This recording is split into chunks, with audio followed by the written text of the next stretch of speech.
So I thought for a while that it would be so cool to have a man that I could talk to. We could talk out our problems and we can talk about life and talk about things and communication, right? Until I actually got a man who communicates, who I can talk to. It wasn't until then that I actually realized that that's not a characteristic of a healthy, masculine man.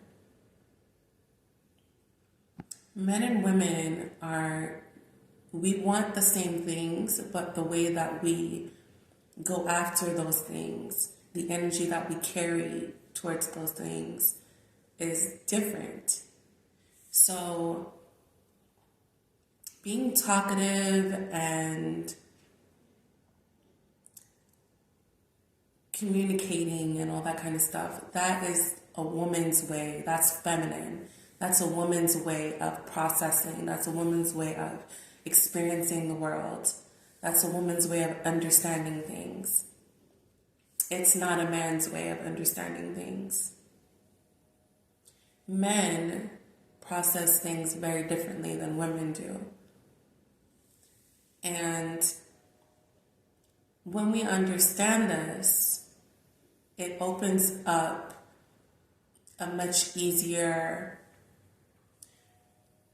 space. It opens up a lot of things for, it opens up a lot of space for things to be more functional. Because instead of looking at him as, if we can just communicate, then he could just be my best friend and I can just vent to him and I can just tell him everything. And that's not what he's for.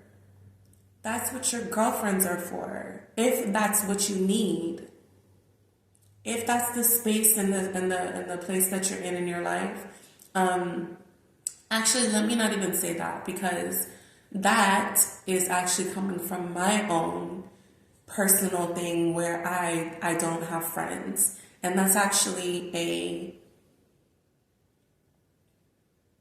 toxic is the best word that's coming up for right now. So maybe we'll find out a better word later during the video. But for right now, that's a toxic trait of mine, that I don't have any female friends, because it leaves me vulnerable in a lot of ways. In some ways, it makes me stronger, but I'm only a human being and I'm also a woman. So because it is natural for women to want to talk and process things verbally, because that's the way that we experience things and that's the way that we grow and learn, naturally that is going to come out for me. No matter how much I want to turn on my masculine energy and live in that space, I cannot do that for an extended period of time if I intend to present as a healthy human being in the world. Eventually, I'm going to need somebody to talk to, right? So now that I understand that, I have been feeling the energy lately to connect more with women. And that's going to be another chapter to a journey that I have no idea about.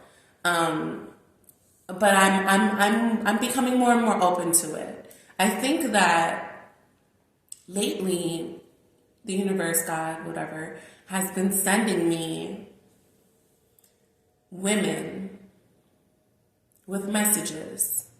Usually he sends men with messages, or it sends men with messages.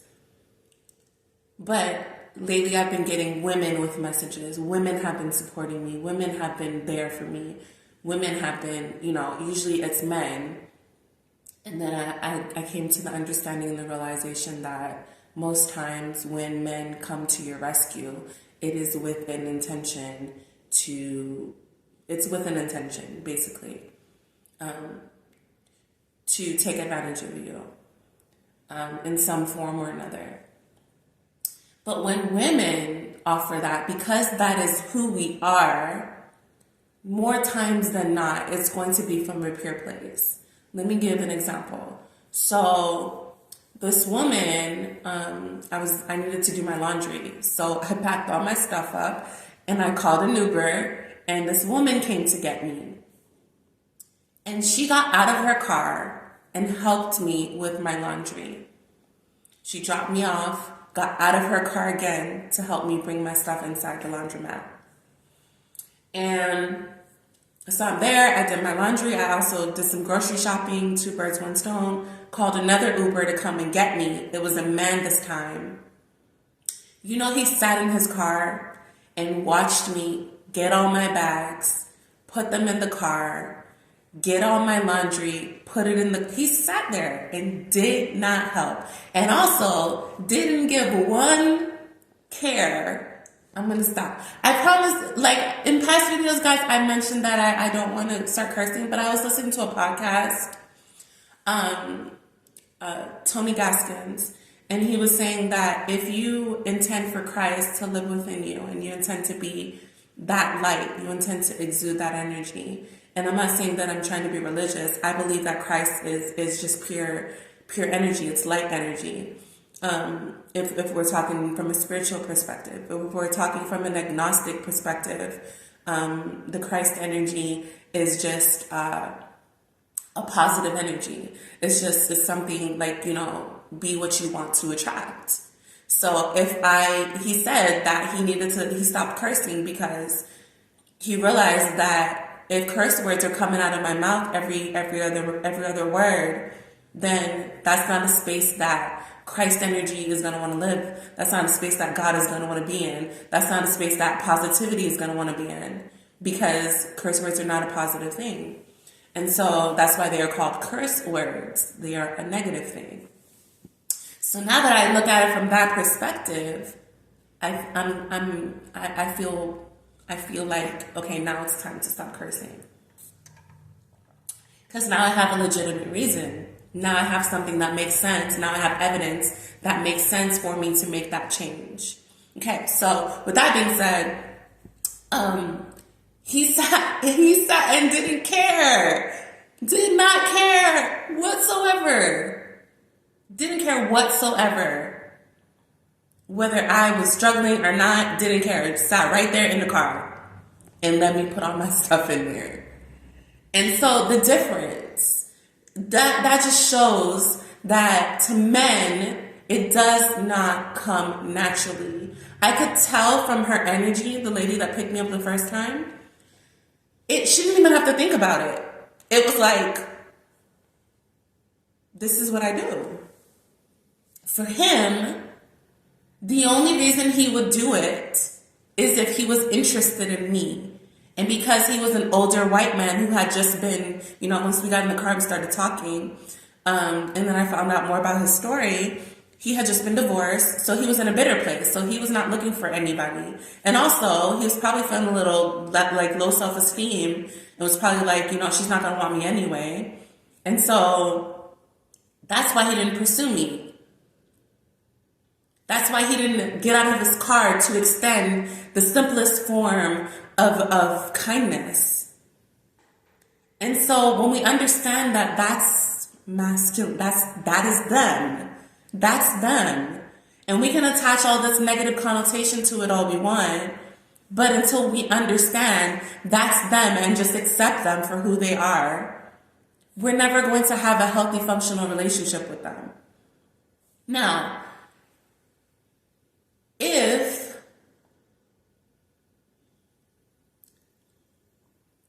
a man presents himself to you, I think,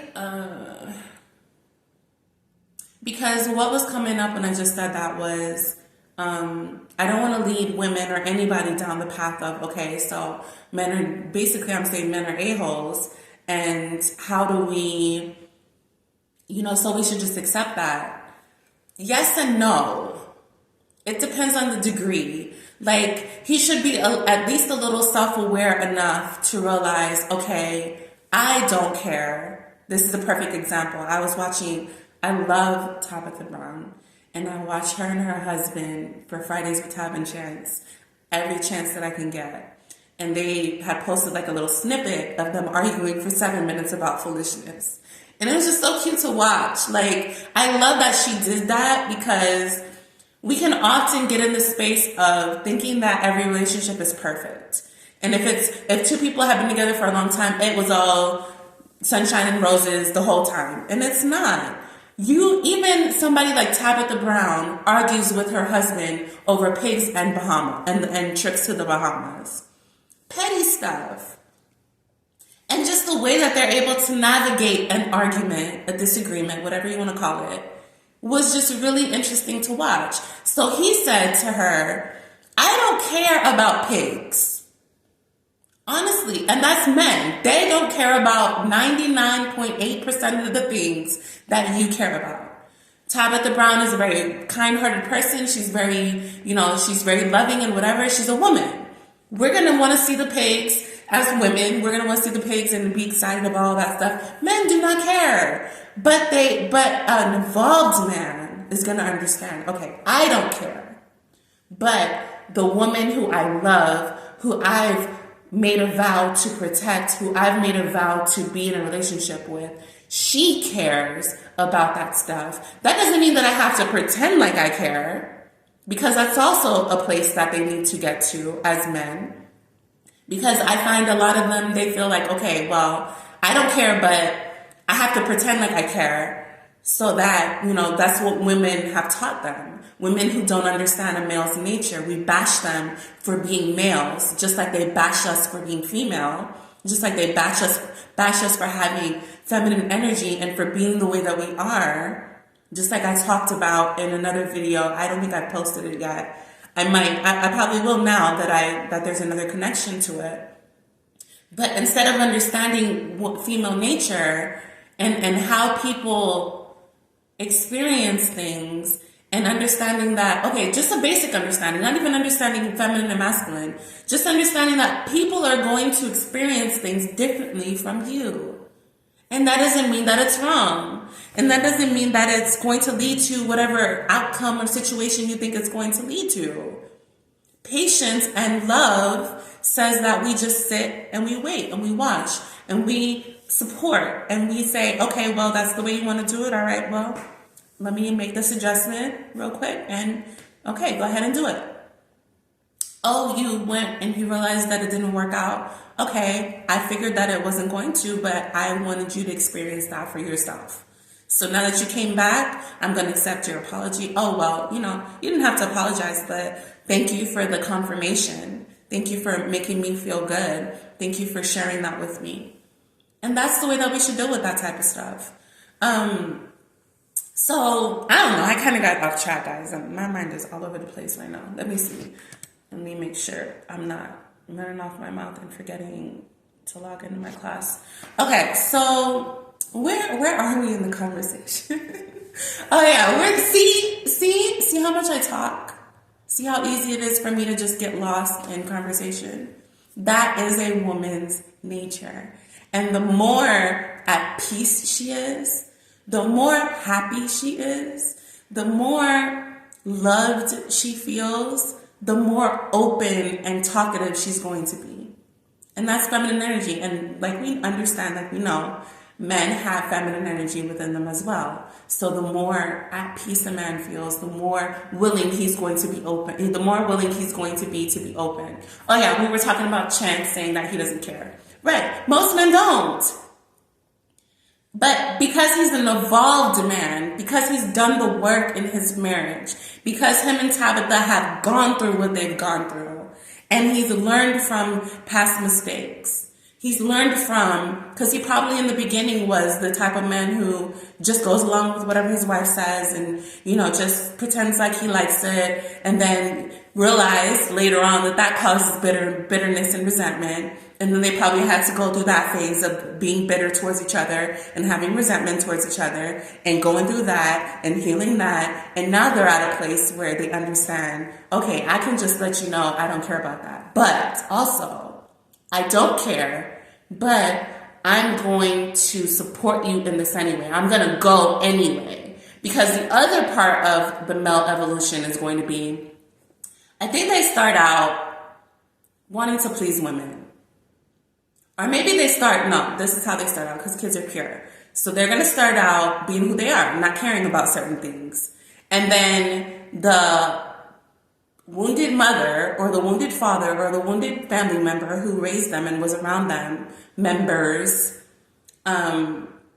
shamed them for not caring about certain things that they felt like they should care about. So then they develop this personality that just gives everybody what they want. And men and women do it. Because women, when we're kids, we try to express our personality too. And we try to say, I know I'm supposed to be a girl, but I like to climb trees. I like to, do all these different kind of things. And then we're told girls don't climb trees because they wear dresses, and somebody can look under your dress when you're climbing a tree. So you're not supposed to climb a tree. So we experience it too, just in a different type of way. And because we're experiencing this as kids, we develop this personality again to where we become people pleasers. And we say, okay, well, I really don't want to do that, but I'm going to do it anyway for you because that's what you want me to do. And then we develop bitterness and resentment towards that person in that situation. And then we heal from it. So it's the same process, whether you're going through it in a marriage or whether you're going through it independently. It's the same process of relearning and coming back around the circle to where you began, but now with a better understanding. That's how it all works, guys.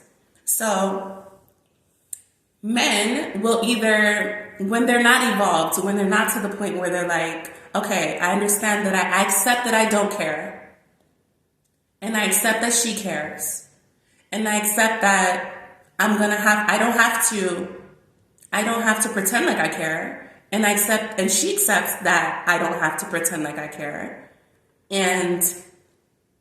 But now I'm still going to show up though, and I'm going to go with her, and I'm going to lay on the beach, and I'm going to enjoy the parts of this that I do care about or that I want to enjoy while she goes and pets the pigs. Like, I don't have to pet the pigs, but I can go and be on the beach. I don't care about it. I don't mind being on the beach. So that's the compromise. So then we get to the point of compromise, where it's a healthy compromise. It's not like, oh, I'm going to go to the beach, but now I feel obligated to pet the pigs with her, and she's making me feel guilty if I'm laying on the sand and not in the water with her because she feels like I should be. Like, guys, you guys know. It's like a whole freaking thing. It's ridiculous. So it's beautiful to see that they're finally at this place where they just accept. And it doesn't have to be this whole thing. Maybe they're still struggling through that, because it looks like Tabitha wasn't too happy that he didn't care about petting the pigs or whatever. It looks like she still judges him for that, but that's okay. We're all healing through what we need to heal through and coming to an understanding in our own ways. And I'm sure that there are other ways that she does accept her husband. And so we also have to get out of that mentality of thinking that just because there's this one area that I'm struggling to compromise in, or I'm struggling to understand, or I'm struggling to accept. There's one part that I'm struggling to accept, that means that I just don't accept anything.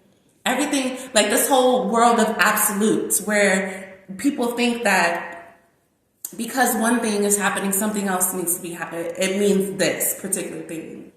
And that kind of leads me to something else that I was thinking about this morning. And when I got up, because a lot of thoughts just flooded in. And one of them was that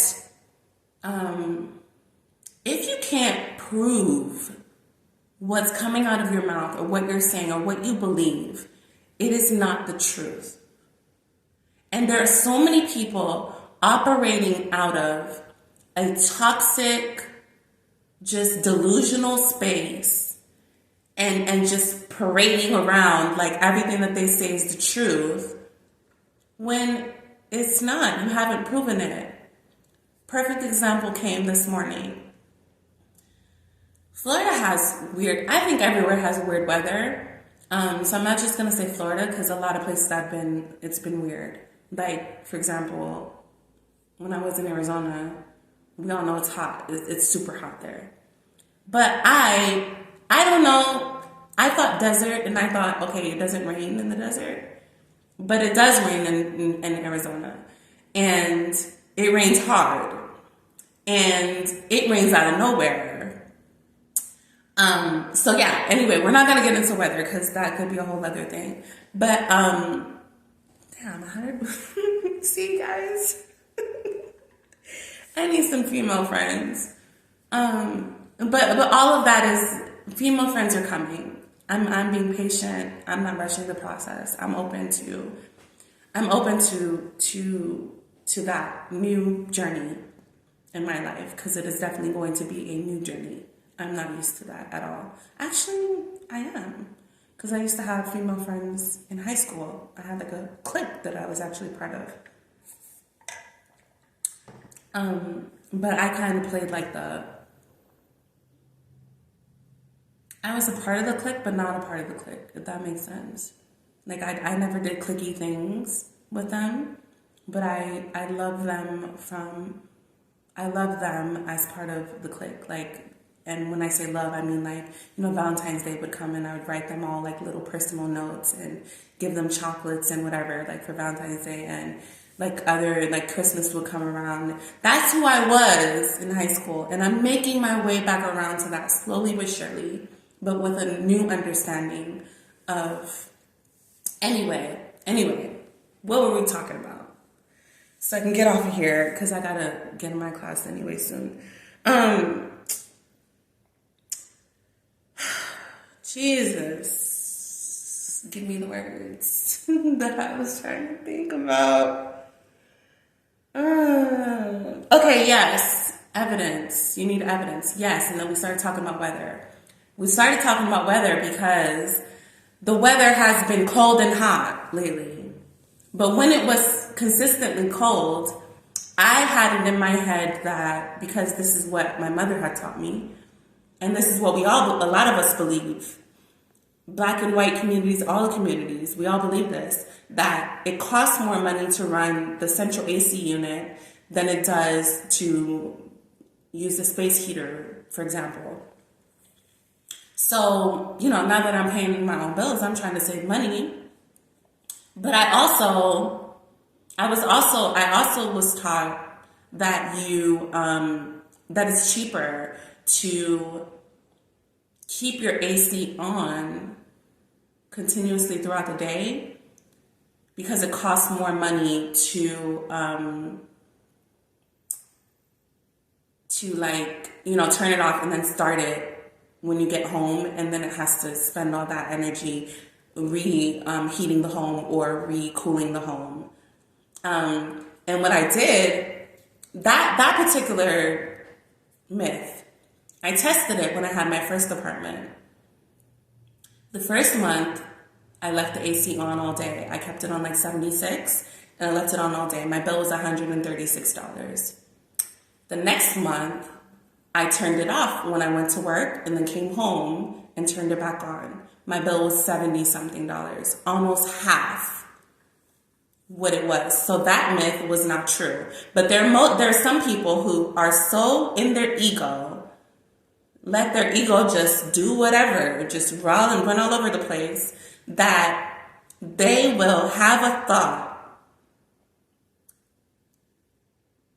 somewhere in their mind connected to different things that they have experienced, and then spit it out as the truth without any test, without any confirmation, without any experiment, without any controls and variables and all that different kind of stuff. They didn't even test the hypothesis. They just came up with a hypothesis and was like, okay, well, this is the truth.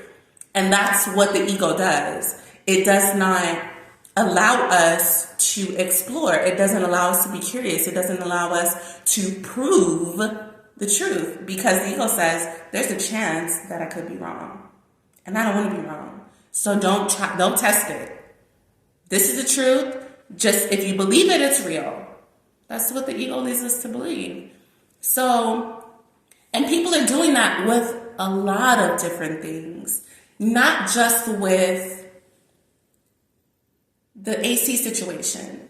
People are literally, doctors are literally operating out of the ego space and releasing medical journals to the public that are not founded in a tested hypothesis that they spent years testing and proving, just simply because in their brain is telling them, I'm a doctor, I went to school for this and that amount of years, I have this and that amount of experience, so if I say this, it must be true. And people accept that as truth. That is not the truth. I don't care how many degrees you have, where you went to school, how many experiences you have.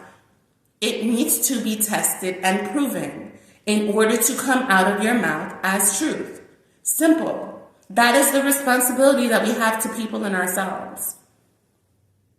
And so every space, because I was listening to another podcast with Tony yesterday, I haven't gotten a chance to finish it, the Unhardly Initiated, and he was talking about how, in the relationship space, people are self-proclaimed experts and they are not even married. Don't even know what it feels like to go through marriage and make it work. But you're on here trying to give people advice I have never said that I was an expert on anything. I've never led anybody to take my advice. When people come on here and bash me for saying that my advice doesn't sound logistical or whatever the hell they said, or whatever the heck they said, I tell them straight up, I'm not here, do not follow me. My bio clearly says this is a page for people looking to lead themselves. I am showing you what the journey of leading yourself looks like. Don't follow me, because that's not leading yourself. Okay? Okay. So, let's get back to see the whole tangent. Oh my God, oh my God, oh my God, oh my God, oh my God, oh my God, oh my God. All right, I gotta go, guys. I think we got it. I think we got it. Yeah. Till next time. Be well. So I got sidetracked with talking about all kinds of stuff, but I forgot to mention something key in the original title of this video, the original topic, which is men who, give me a second, guys. Men who,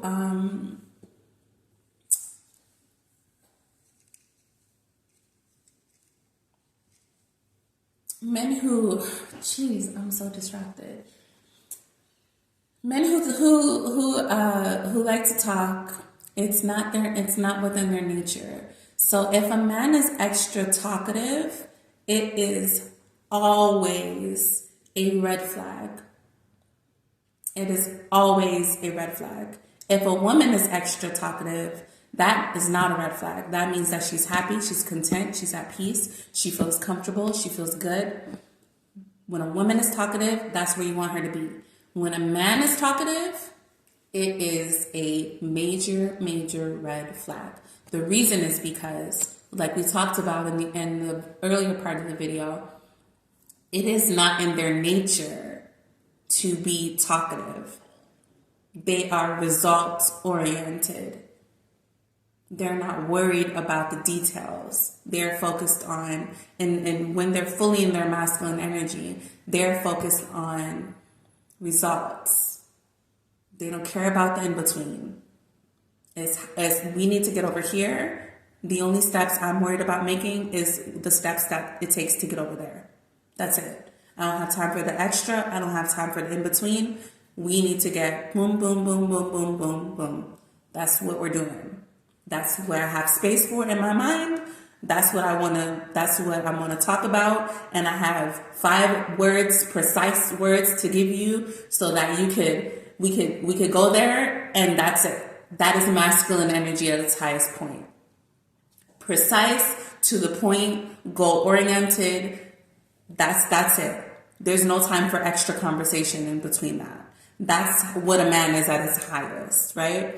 And so a man who's living completely in his masculine energy, he rarely talks.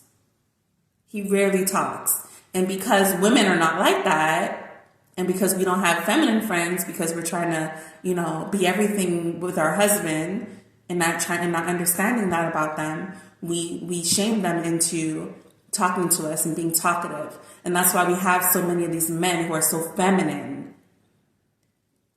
They act like B words because the women in their life did not support them in their masculine energy and didn't teach them that what you feel, getting straight to the point, is who you're supposed to be. Let me support you in that. No, they try to turn them into the perfect man who'll sit and kiki with them on the pillow at night.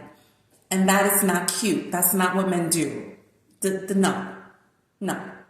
You want to kiki on the pillow at night? Get your best friend and you guys do that. Have a movie night, have a girls' night in, and you kiki with her. Don't do that with your man. It's not cute. Like, it's just not. It's not.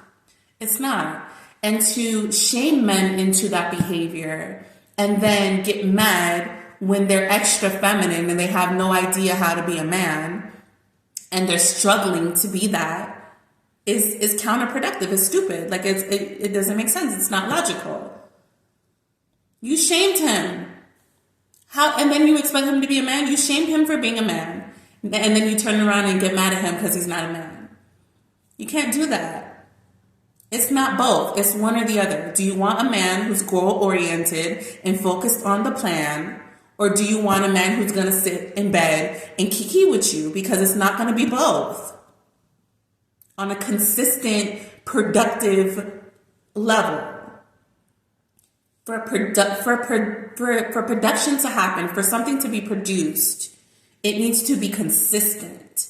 For a man to produce consistently and be on his A game consistently and live in his masculine energy consistently, he cannot be put in a position to where he has to kiki with you on the pillow at night. Like, it just, and you can't put him in that space. And so the reason why I say that it's a major red flag is because of that fact. So now you have a man who's been shamed out of his masculine energy, and he's been taught in order to get along with women, or in order to be in a space with women, be accepted by women, this is what I have to do, but this is against who I am. So how do I get what I want out of it? That's the attitude that emerges from that. From all the resentment and the bitterness, we rise up and then we say, okay, so they're getting what they want. How do I get what I want? That attitude is born. And once that attitude is born, that means ego is out to play. And when the ego comes out, all bets are off. All type of stuff is fair game. So now it becomes this man he learns that, okay, I don't like to talk, but I know that if I talk to her, I can get sex. I know that if I talk to her, I can get this. I know if I talk to her, I can get that. So then it becomes that. I'm doing it in order to get the things that I want. And that's how it becomes manipulation. And these men, the longer that they do it, the better they get at it. And to the point where they could literally talk your underwear off. To the point where they could literally talk you into marrying them and giving you all their money. To the point where they could literally talk you into whatever. That's why those men are dangerous. That's why it's a red flag.